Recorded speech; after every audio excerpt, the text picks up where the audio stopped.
ರವಿವಾರದಂದು 30 ನಿಮಿಷಗಳ ರಂಜನೆಯ ಕಂಡು ಧನ್ಯೋಸ್ಮಿ ಧನ್ಯೋಸ್ಮಿ ಧನ್ಯೋಸ್ಮಿ ಎಂದು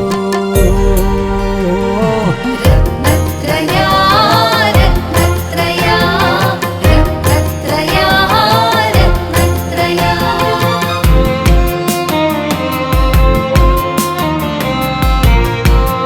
ಪ್ರಿಯ ವೀಕ್ಷಕರೇ, ಪ್ರತಿ ಭಾನುವಾರ ಬೆಳಗ್ಗೆ ಚಂದನ ವಾಹಿನಿಯಲ್ಲಿ ಪ್ರಸಾರವಾಗುತ್ತಿರುವ ರತ್ನತ್ರಯ ಕಾರ್ಯಕ್ರಮವನ್ನು ವೀಕ್ಷಿಸುತ್ತಿರುವ ತಮ್ಮೆಲ್ಲರಿಗೂ ಹೃತ್ಪೂರ್ವಕವಾದ ಸುಸ್ವಾಗತ.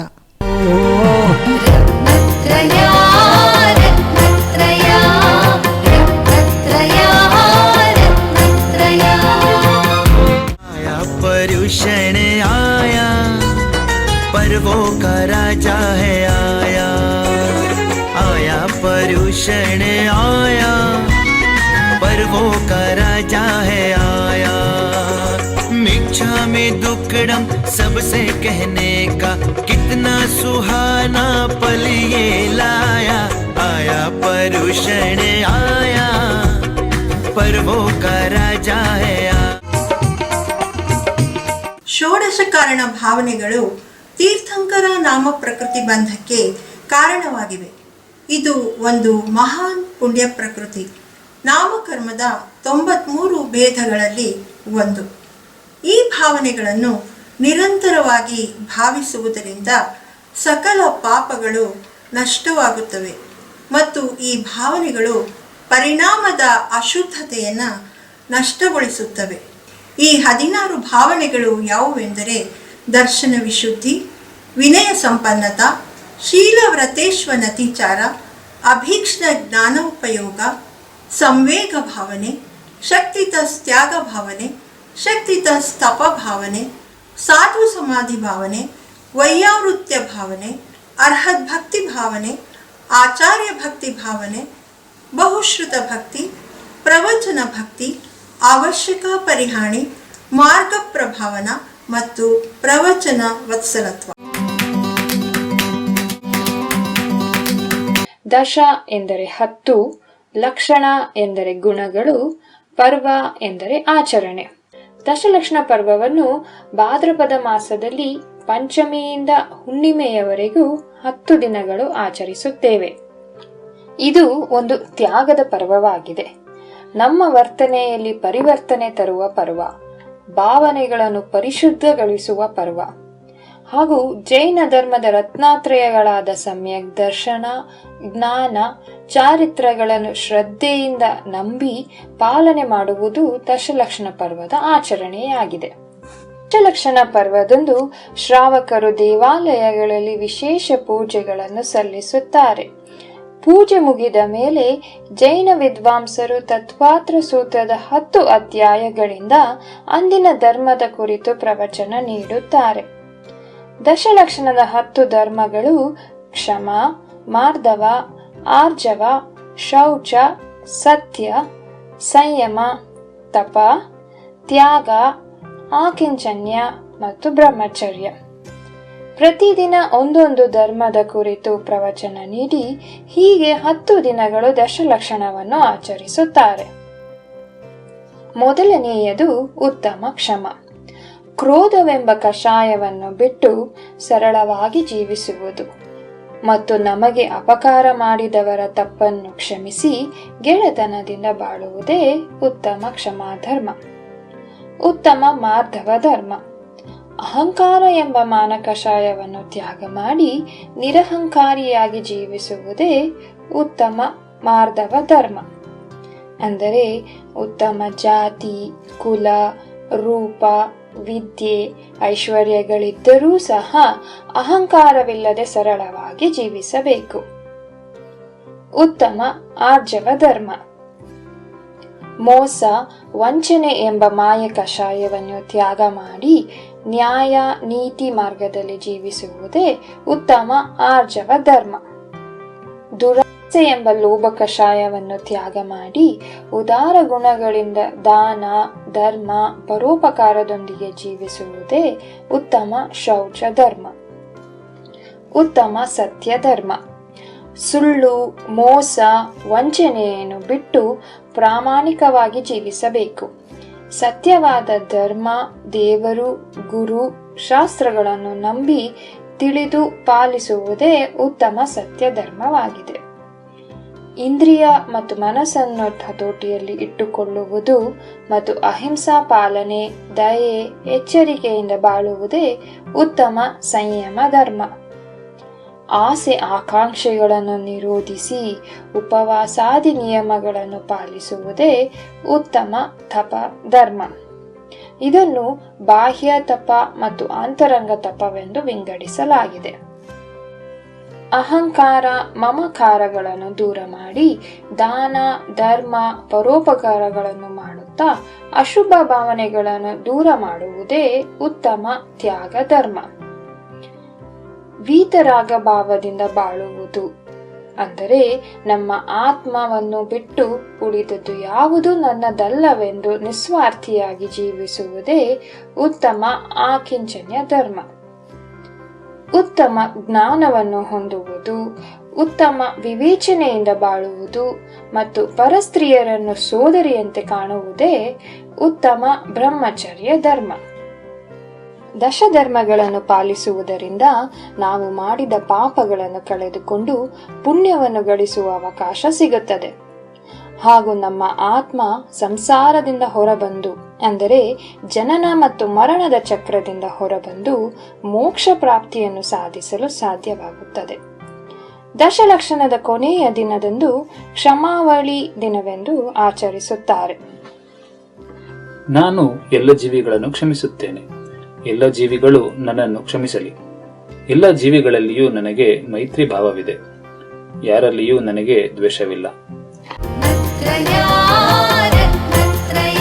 ರತ್ನತ್ರಯದ ವೀಕ್ಷಕರಿಗೆಲ್ಲ ವಂದನೆಗಳು. ಒಂದು ಹಳ್ಳಿಯಲ್ಲಿ ವಿನಯ್ ಕುಮಾರ್ ಎಂಬ ಬಡವನಿದ್ದನು. ಅವನು ಹೊಟ್ಟೆಪಾಡಿಗಾಗಿ ಬುಟ್ಟಿಗಳನ್ನು ತಯಾರಿಸುತ್ತಾ ಮಾರುತ್ತಿದ್ದನು. ಅದೇ ಊರಿನಲ್ಲಿ ಬೀರ ಎಂಬ ಶ್ರೀಮಂತ ವ್ಯಾಪಾರಿ ಇದ್ದನು. ಅವನು ದುಡಿಯುತ್ತಿದ್ದ ಹಣದ ಬಗ್ಗೆ ಅವನಿಗೆ ತುಂಬಾ ಅಹಂಕಾರವಿತ್ತು. ಅಂದರೆ ಅವನೇ ಶ್ರೀಮಂತ, ಅವನ ಬಳಿ ಇರುವಷ್ಟು ಹಣ ಬೇರೆ ಯಾರ ಬಳಿಯೂ ಇಲ್ಲ ಎಂದು ಹೆಮ್ಮೆಯಿಂದ ಬೀಗುತ್ತಿದ್ದನು. ವಿನಯ್ ಕುಮಾರನು ಬಡವನಾದರೂ ಸಹ ಶ್ರದ್ಧೆಯಿಂದ ಕೆಲಸ ಮಾಡುತ್ತಾ ತುಂಬಾ ಸಂತೋಷವಾಗಿದ್ದನು. ಈತನು ತುಂಬಾ ಸರಳ ಮನುಷ್ಯ ಹಾಗೂ ಅವನ ಒಳ್ಳೆಯ ಸ್ವಭಾವದಿಂದ ಎಲ್ಲಾ ಜನರ ಪ್ರೀತಿ ಗಳಿಸಿದನು. ಬೀರನು, ನಾನು ಇಷ್ಟು ಶ್ರೀಮಂತ ಆದರೂ ಜನರು ಇವನನ್ನೇ ಹೆಚ್ಚು ಪ್ರೀತಿಸುತ್ತಾರೆ. ಇವನಿಗೆ ಮಾಡ್ತೀನಿ ಎಂದು ಕ್ರೂರ ಮನಸ್ಸಿನಿಂದ ಯೋಚಿಸಿದನು. ಅವನು ವಿನಯ್ ಕುಮಾರ್ ವಾಸಿಸುವ ಗುಡಿಸಲಿಗೆ ಬೆಂಕಿ ಹಚ್ಚಿದನು. ಆಗ ಅಲ್ಲಿದ್ದ ಹಳ್ಳಿಯ ಜನರು ತಮ್ಮ ಪ್ರೀತಿಯ ವಿನಯ್ ಕುಮಾರನನ್ನು ಬೆಂಕಿಯಿಂದ ಕಾಪಾಡಿದರು. ಆದರೆ ಅವನು ವಾಸಿಸುತ್ತಿದ್ದ ಗುಡಿಸಲು ಮತ್ತು ತಯಾರಿಸಿದ್ದ ಬುಟ್ಟಿಗಳು ಸುಟ್ಟು ಹೋದವು. ಅವನು ನಡೆದ ವಿಷಯವನ್ನೆಲ್ಲ ಪಂಚಾಯಿತಿಯವರಿಗೆ ತಿಳಿಸಿ ನ್ಯಾಯ ಬೇಡಿದನು.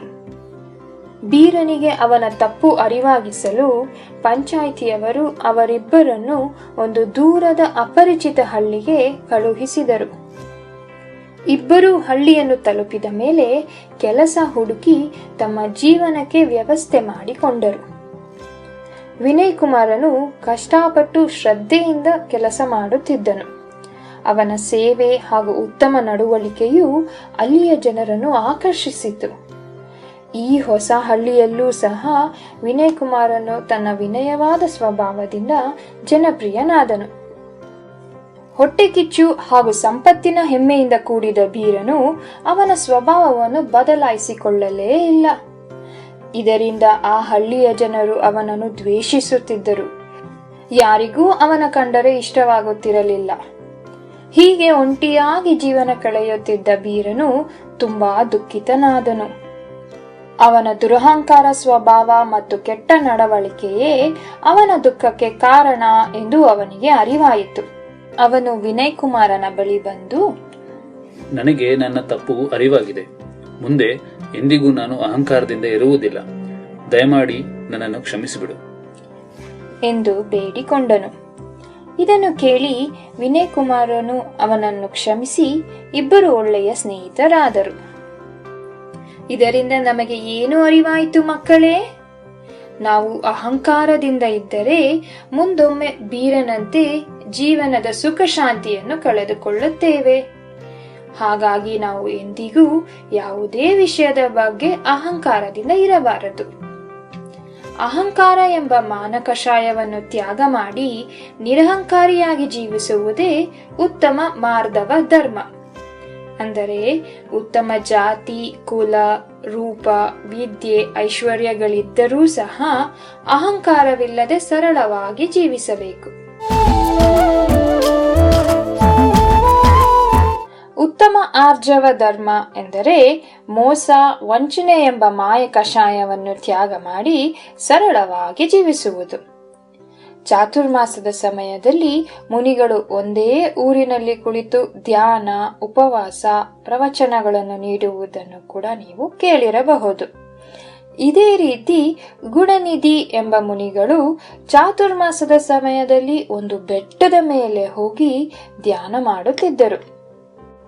ಅವರು ಒಂದೇ ಭಂಗಿಯಲ್ಲಿ ಒಂದೇ ಸ್ಥಳದಲ್ಲಿ ಚಲಿಸದೆ ನಿಂತಿದ್ದರು. ತುಂಬಾ ತಪಸ್ಸಿನ ನಂತರ ಅವರಿಗೆ ಚಾರಣರಿದ್ದಿ ಎಂಬ ವಿಶೇಷ ಶಕ್ತಿಯನ್ನು ಆಶೀರ್ವಾದವಾಗಿ ಪಡೆದರು.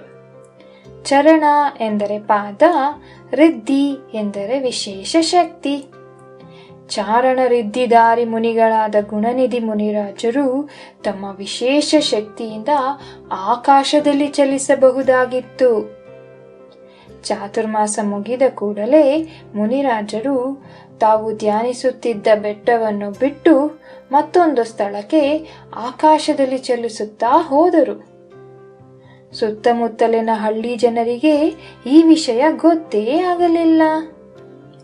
ಮುನಿರಾಜರ ಧ್ಯಾನ ಮುಗಿದ ನಂತರ ಜನರು ಅವರ ದರ್ಶನ ಪಡೆಯಲು ಯೋಚಿಸುತ್ತಿದ್ದರು.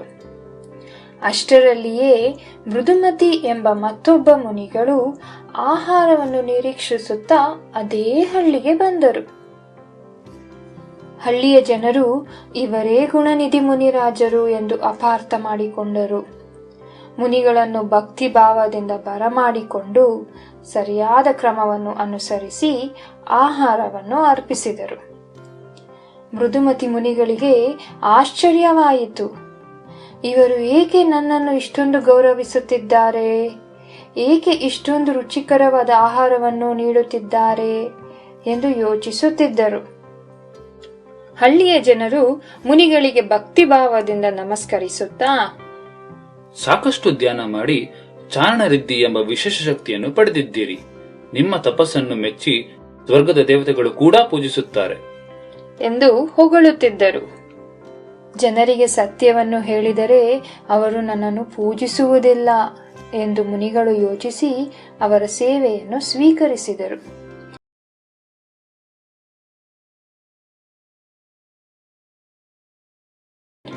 ಮಕ್ಕಳೇ, ಮೃದುಮತಿ ಮುನಿಗಳು ಹಳ್ಳಿಯ ಜನರಿಗೆ ಸತ್ಯವನ್ನು ತಿಳಿಸದೆ ಮೋಸ ಮಾಡಿದರು.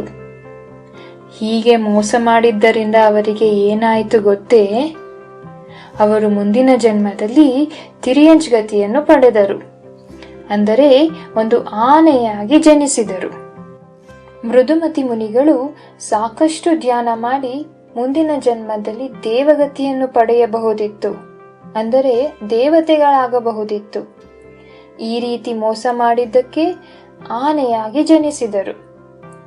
ಮಕ್ಕಳೇ, ನಾವು ಕೂಡ ಎಂದಿಗೂ ಮೋಸ ಮಾಡಬಾರದು. ಮನಸ್ಸಿನಲ್ಲಿ ಇರುವುದನ್ನೇ ಹೇಳಬೇಕು, ಹೇಳುವುದನ್ನೇ ಕಾರ್ಯಗತವಾಗಿ ಮಾಡಬೇಕು. ಉತ್ತಮ ಆರ್ಜವ ಧರ್ಮವು ಇದನ್ನೇ ಹೇಳುವುದು. ಮನಸ್ಸೇಕಂ ವಚಸ್ಸೇಕಂ ಕರ್ಮಣ್ಯೇಕಂ ಮಹಾತ್ಮನಾಂ. ಮನಸ್ಸಿನಲ್ಲಿ ಒಂದು, ಮಾತಿನಲ್ಲಿ ಇನ್ನೊಂದು, ಕಾರ್ಯದಲ್ಲಿ ಮಾಡುವುದು ಮತ್ತೊಂದು. ಹೀಗೆ ಮೋಸ ಮಾಡಬಾರದು. ಇದನ್ನು ಒಂದು ಉದಾಹರಣೆ ಮೂಲಕ ತಿಳಿದುಕೊಳ್ಳೋಣ.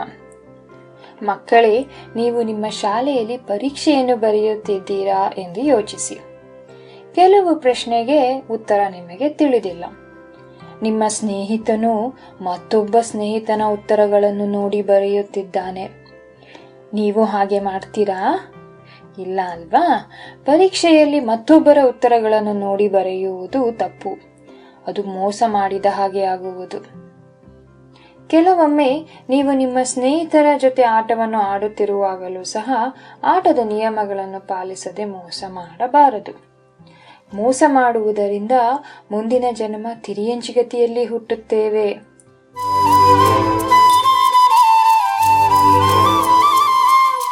ಅಸತ್ಯವನ್ನು ನುಡಿಯದೆ ಪ್ರಾಮಾಣಿಕವಾಗಿ ಜೀವಿಸುವುದು ಉತ್ತಮ ಸತ್ಯ ಧರ್ಮ. ಅಹಿಂಸಾ ಧರ್ಮಕ್ಕೆ ಘೋಷಕವಾಗಿರುವುದು ಸತ್ಯ. ಸತ್ಯವಾದ ಧರ್ಮ, ದೇವ, ಗುರು, ಶಾಸ್ತ್ರಗಳನ್ನು ನಂಬಿ ತಿಳಿದು ಪಾಲಿಸುವುದೇ ಉತ್ತಮ ಸತ್ಯ ಧರ್ಮವಾಗಿದೆ. ಇದನ್ನು ಅರಿಯಲು ಒಂದು ಕಥೆಯನ್ನು ಕೇಳೋಣ ಬನ್ನಿ. ಮಕ್ಕಳೇ, ಒಂದು ಊರಿನಲ್ಲಿ ಒಬ್ಬ ಬಡ ಬ್ರಾಹ್ಮಣನು ಇದ್ದನು. ಹೀಗೆ ದಾರಿಯಲ್ಲಿ ನಡೆದು ಹೋಗುವಾಗ ಒಂದು ಬೆಲೆ ಬಾಳುವಂತಹ ಚಿನ್ನದ ನಾಣ್ಯವನ್ನು ಕಂಡನು. ಅವನು ಅದನ್ನು ತೆಗೆದುಕೊಂಡು ಅದೇ ದಾರಿಯಲ್ಲಿ ನಡೆಯುತ್ತಿದ್ದನು. ಒಬ್ಬ ಆಭರಣ ವ್ಯಾಪಾರಿಯು ಎದುರಿಗೆ ನಡೆದು ಬರುತ್ತಿದ್ದನು. ಅವನು ಗೊಂದಲ ಮತ್ತು ಆತಂಕದಿಂದ ದಾರಿಯಲ್ಲಿ ಏನೋ ಹುಡುಕುವ ಹಾಗೆ ಕಾಣುತ್ತಿತ್ತು. ಸಹೋದರ, ಏಕೆ ಇಷ್ಟು ಆತಂಕದಿಂದ ಇದ್ದೀರಾ? ಏನಾಯಿತು? ಏನಾದರೂ ಕಳೆದುಕೊಂಡಿದ್ದೀರಾ? ಹೌದು, ನಾನು ಇಲ್ಲೇ ಎಲ್ಲೋ ಕಳೆದುಕೊಂಡ ನನ್ನ ಚಿನ್ನದ ನಾಣ್ಯವನ್ನು ಹುಡುಕುತ್ತಿದ್ದೇನೆ. ನನಗೆ ದಾರಿಯಲ್ಲಿ ಒಂದು ಚಿನ್ನದ ನಾಣ್ಯ ಸಿಕ್ಕಿದೆ. ನೀವದಾದರೆ ತೆಗೆದುಕೊಳ್ಳಿ. ನಾನು 2 ಚಿನ್ನದ ನಾಣ್ಯಗಳನ್ನು ಕಳೆದುಕೊಂಡಿದ್ದೆ. ನೀನು ನನಗೆ ಒಂದನ್ನು ಮಾತ್ರ ಕೊಟ್ಟಿದ್ದೀಯಾ. 2ನೇದನ್ನು ಸಹ ನನಗೆ ಹಿಂತಿರುಗಿಸು. ಆಗ ಮಾತ್ರ ನಿನ್ನನ್ನು ನಾನು ಹೋಗಲು ಬಿಡುತ್ತೇನೆ. ಹೀಗೆ ವ್ಯಾಪಾರಿಯು ದುರಾಸೆಯಿಂದ ಪಂಚಾಯಿತಿಯವರಿಗೆ ದೂರು ಸಲ್ಲಿಸಿದನು. ಬಡ ಬ್ರಾಹ್ಮಣನು ನಡೆದ ವಿಷಯವನ್ನು ಪಂಚಾಯಿತಿಯವರಿಗೆ ತಿಳಿಸಿದನು. ಪಂಚಾಯಿತಿಯವರು ಆಭರಣ ವ್ಯಾಪಾರಿಯನ್ನು ವಿಚಾರಿಸಿದಾಗ, ಹೌದು ಸ್ವಾಮಿ, ನಾನು 2 ಚಿನ್ನದ ನಾಣ್ಯಗಳನ್ನು ಅಲ್ಲೇ ಎಲ್ಲೋ ರಸ್ತೆಯಲ್ಲಿ ಕಳೆದುಕೊಂಡಿದ್ದೆ. ಆದರೆ ಈ ಬ್ರಾಹ್ಮಣನು ನನಗೆ 1 ನಾಣ್ಯವನ್ನು ಮಾತ್ರ ಹಿಂದಿರುಗಿಸಿದ್ದಾನೆ. ಮತ್ತೊಂದು ನಾಣ್ಯವನ್ನು ಕೊಡಲು ನಿರಾಕರಿಸುತ್ತಿದ್ದಾನೆ. ಬ್ರಾಹ್ಮಣನು ಬಡವನಾದ್ದರಿಂದ ಅವನಿಗೆ ಸಿಕ್ಕಿದ ನಾಣ್ಯವನ್ನು ತಾನೇ ಉಪಯೋಗಿಸಬಹುದಾಗಿತ್ತು. ಆದರೆ ಅವನು ಪ್ರಾಮಾಣಿಕವಾಗಿ ವ್ಯಾಪಾರಿಗೆ ಹಿಂತಿರುಗಿಸಿದನು. ಹಾಗಾಗಿ ಅವನು ಸತ್ಯವಂತನಿರಬಹುದು ಎಂದು ಯೋಚಿಸಿದರು. ಆಳವಾದ ಆಲೋಚನೆಯ ನಂತರ ತೀರ್ಪನ್ನು ಘೋಷಿಸಿದರು. ಬ್ರಾಹ್ಮಣನಿಗೆ ಸಿಕ್ಕಿದ್ದು ಒಂದೇ ಚಿನ್ನದ ನಾಣ್ಯವಾದ್ದರಿಂದ ಆ ಆಭರಣ ವ್ಯಾಪಾರಿಗೆ ಸೇರಿಲ್ಲ. ಅವನು 2 ಚಿನ್ನದ ನಾಣ್ಯವನ್ನು ಒಂದೇ ಸಮಯದಲ್ಲಿ ಒಟ್ಟಿಗೆ ಕಳೆದುಕೊಂಡಿದ್ದರಿಂದ ಅವನು ಅವುಗಳನ್ನು ಬೇರೆಲ್ಲೋ ಕಳೆದುಕೊಂಡಿರಬಹುದು. ಹಾಗಾಗಿ ಈ ಚಿನ್ನದ ನಾಣ್ಯವನ್ನು ಬಡ ಬ್ರಾಹ್ಮಣನಿಗೆ ನೀಡಬೇಕು. ಇಲ್ಲ ಸ್ವಾಮಿ, ನಾನು ಒಂದೇ ಚಿನ್ನದ ನಾಣ್ಯವನ್ನು ಕಳೆದುಕೊಂಡಿದ್ದೆ. ದುರಾಸೆಯಿಂದ 2 ಚಿನ್ನದ ನಾಣ್ಯವೆಂದು ಸುಳ್ಳು ಹೇಳಿದ್ದೆ. ದಯಮಾಡಿ ನನ್ನನ್ನು ಕ್ಷಮಿಸಿ. ಆ 1 ನಾಣ್ಯವನ್ನು ನನಗೆ ಕೊಟ್ಟು ಬಿಡಿ. ಇಲ್ಲ, ನೀನು ಈ ಚಿನ್ನದ ನಾಣ್ಯವನ್ನು ಪಡೆಯಲು ಅರ್ಹನಲ್ಲ. ಬ್ರಾಹ್ಮಣನು ಸತ್ಯವಂತನಾಗಿದ್ದಕ್ಕೆ ಇದು ಬಹುಮಾನವಾಗಿ ಅವನಿಗೆ ಸೇರಬೇಕು. ಹೀಗೆ ವ್ಯಾಪಾರಿಯು ಅಂತಿಮವಾಗಿ ಸತ್ಯವನ್ನು ನುಡಿದರೂ ಸಹ ಜನರ ನಂಬಿಕೆಯನ್ನು ಕಳೆದುಕೊಂಡಿದ್ದನು. ಸತ್ಯವಂತನಾದ ಬಡ ಬ್ರಾಹ್ಮಣನು ಸತ್ಯವನ್ನು ನುಡಿದು ಜನರ ನಂಬಿಕೆ ಹಾಗೂ ಗೌರವವನ್ನು ಗಳಿಸಿದನು. ಪ್ರತಿಕಾರವಾಗಿ ಬಹುಮಾನವನ್ನು ಸಹ ಪಡೆದನು. ಮಕ್ಕಳೇ, ನಾವು ಸಹ ಬಡ ಬ್ರಾಹ್ಮಣನಂತೆಯೇ ಸತ್ಯವನ್ನೇ ನುಡಿದರೆ ಜನರು ಇಷ್ಟಪಡುತ್ತಾರೆ, ನಮ್ಮನ್ನು ಗೌರವಿಸುತ್ತಾರೆ. ಸುಳ್ಳು, ಮೋಸ, ವಂಚನೆಯನ್ನು ಬಿಟ್ಟು ಪ್ರಾಮಾಣಿಕವಾಗಿ ಜೀವಿಸಬೇಕು. ಮಕ್ಕಳೇ, ನಿಮ್ಮ ತಾಯಿ ನಿಮಗೆ 2 ಚಾಕ್ಲೇಟನ್ನು ಕೊಟ್ಟು ನಿಮ್ಮ ಸಹೋದರನ ಜೊತೆ ಹಂಚಿಕೊಳ್ಳಲು ಹೇಳುತ್ತಾರೆ. ಆದರೆ ಆ 2 ಚಾಕ್ಲೇಟ್ಗಳನ್ನು ನೀವೇ ತಿಂದು ನಿಮ್ಮ ತಾಯಿಗೆ ಸಹೋದರನ ಜೊತೆ ಹಂಚಿಕೊಂಡೆ ಎಂದು ನೀವು ಸುಳ್ಳು ಹೇಳುವಿರಿ. ಇದು ಉತ್ತಮ ಸತ್ಯ ಧರ್ಮದ ನಿಯಮವನ್ನು ಮುರಿದ ಹಾಗೆ. ಹೀಗೆ ಮಾಡಬಾರದು. ಯಾವಾಗಲೂ ಪ್ರಾಮಾಣಿಕನಾಗಿ ಸತ್ಯವನ್ನೇ ನುಡಿಯಬೇಕು. ಇದನ್ನೇ ಉತ್ತಮ ಸತ್ಯ ಧರ್ಮ ಹೇಳುವುದು.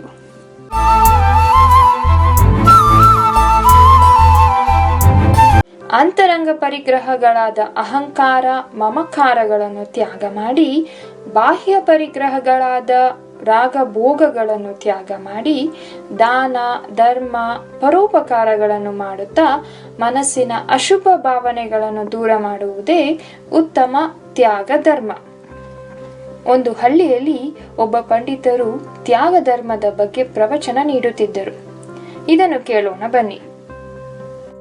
ಶ್ರಾವಕರೇ, ಉತ್ತಮ ತ್ಯಾಗ ಧರ್ಮವನ್ನು ತಿಳಿದುಕೊಳ್ಳುವುದರಿಂದ ಸಂಸಾರವೆಂಬ ಸಾಗರವನ್ನು ದಾಟಬಹುದು. ಆದ್ದರಿಂದಲೇ ಶಾಸ್ತ್ರಗಳಲ್ಲಿ ತ್ಯಾಗ ಧರ್ಮಕ್ಕೆ ಅಪಾರ ಮಹಿಮೆ ಇದೆ ಎಂದು ತಿಳಿಸಿದ್ದಾರೆ. ಪ್ರವಚನ ಮುಗಿದ ಮೇಲೆ ಪಂಡಿತರು ನದಿಯ ದಡಕ್ಕೆ ಹೋಗಿ ಒಬ್ಬ ಅಂಬಿಗನ ಹತ್ತಿರ ಮಾತನಾಡುತ್ತಿದ್ದರು. ಅಯ್ಯ, ನಾನು ನದಿಯ ಆಚೆ ದಡಕ್ಕೆ ಹೋಗಬೇಕು. ನನ್ನಲ್ಲಿ ಹಣವಿಲ್ಲ. ನೀನು ಕರೆದುಕೊಂಡು ಹೋದರೆ ತುಂಬಾ ಉಪಕಾರ ಮಾಡಿದಂತೆ ಆಗುತ್ತದೆ.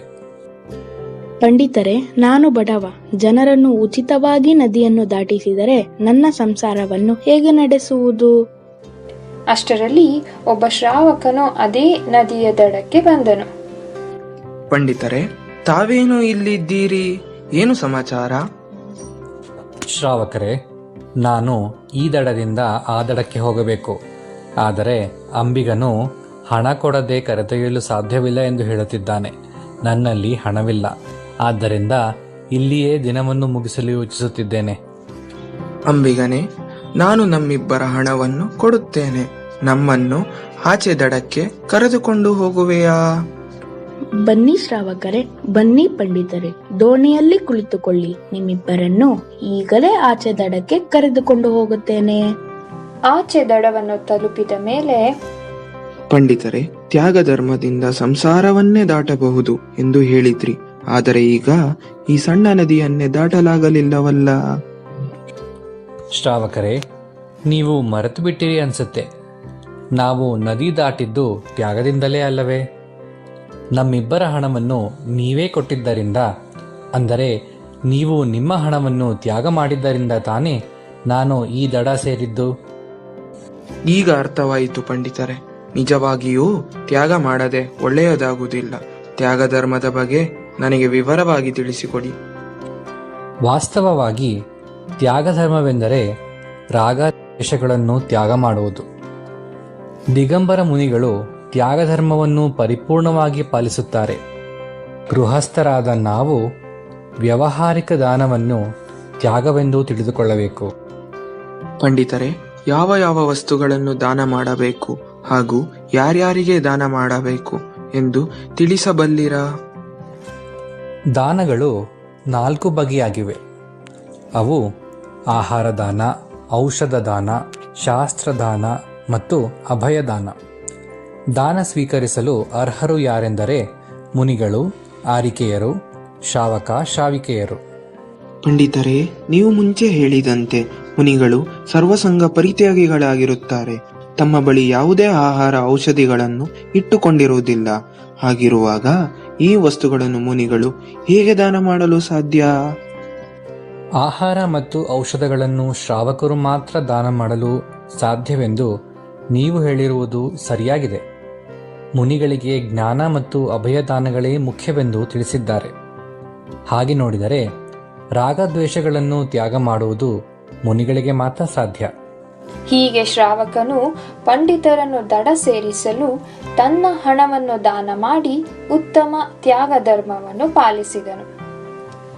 ಧನಿ ಸಾಧು ಶಾಸ್ತ್ರ ಅಭಯ ದಿವ್ಯೈ ತ್ಯಾಗ ರಾಗ ವಿರೋಧಕೋ ಬಿಂದಾನ ಶ್ರಾವಕ ಸಾಧು ದೋನೋ ಲೇಹೈ ನಾಹಿ ಬೋಧಿಕೋ. ಎಂದರೆ ಯಾವ ಸಾಧುಗಳು ಶಾಸ್ತ್ರ ಮತ್ತು ಅಭಯದಾನ ಮಾಡುತ್ತಾರೋ ಮತ್ತು ರಾಗ ದ್ವೇಷಗಳನ್ನು ತ್ಯಾಗ ಮಾಡುತ್ತಾರೋ ಅವರೇ ಧನ್ಯರು. ದಾನದ ಮಹಿಮೆ ಎಷ್ಟಿದೆ ಎಂದರೆ ಇದನ್ನು ಹೊರತುಪಡಿಸಿ ಶ್ರಾವಕ ಮತ್ತು ಸಾಧು ಇವರಿಬ್ಬರಿಗೂ ಬೋಧಿಯ ಪ್ರಾಪ್ತಿಯಾಗುವುದಿಲ್ಲ, ಅಂದರೆ ಸಮ್ಯಜ್ಞಾನದ ಪ್ರಾಪ್ತಿಯಾಗುವುದಿಲ್ಲ. ಮಕ್ಕಳೇ, ನಮ್ಮ ದಿನನಿತ್ಯದ ಜೀವನದಲ್ಲಿ ನಾವು ಹೇಗೆ ತ್ಯಾಗ ಧರ್ಮವನ್ನು ಪಾಲಿಸಬಹುದು ಎಂದು ಯೋಚಿಸುತ್ತಿದ್ದೀರಾ? ಹೇಗೆ ಎಂದರೆ ಅನಾರೋಗ್ಯ ಪೀಡಿತರಿಗೆ ಔಷಧಿಗಳನ್ನು ದಾನ ಮಾಡುವುದು, ಮುನಿಗಳಿಗೆ ಆಹಾರ ದಾನ ಮಾಡುವುದು, ವಯಸ್ಸಾದವರಿಗೆ ಅವರ ಕಷ್ಟಗಳಲ್ಲಿ ಸಹಾಯ ಮಾಡುವುದು, ಅಂಗವಿಕಲರಿಗೆ ಸಹಾಯ ಮಾಡುವುದು, ಹೀಗೆ ಅನೇಕ ದಾನ ಧರ್ಮ ಪರೋಪಕಾರಗಳನ್ನು ಮಾಡುತ್ತಾ ತ್ಯಾಗ ಧರ್ಮವನ್ನು ಪಾಲಿಸೋಣ.